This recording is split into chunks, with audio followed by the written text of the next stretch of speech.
Hi, I'm Kelsey Mays for Cars.com, and we're at the Detroit Auto Show checking out Mercedes' new CLA class. This is a new entry-level car that Mercedes says will actually slot underneath the C class to go against the likes of the Acura ILX, the Buick Verano, and the Audi A3.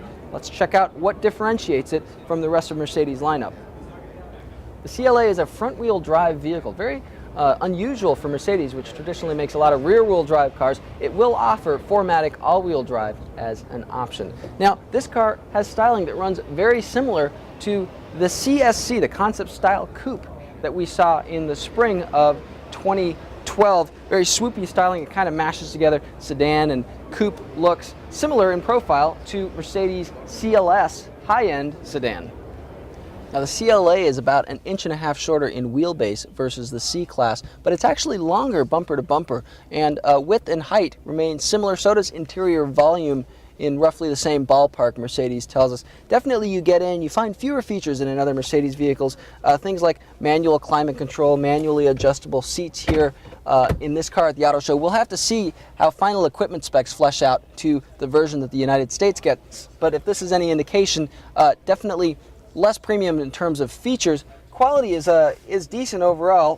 Padding where all the right spots are, a little bit less along the dashboard, but there is kind of a cool screen here in the center with Mercedes Embrace 2 entertainment multimedia system. It's got things like Facebook, Yelp, all the usual apps. Not yet clear on how many of those will be subscription service based and how many will just come standard that you can carry over after your subscription is over. Again, something that you want to keep an eye on.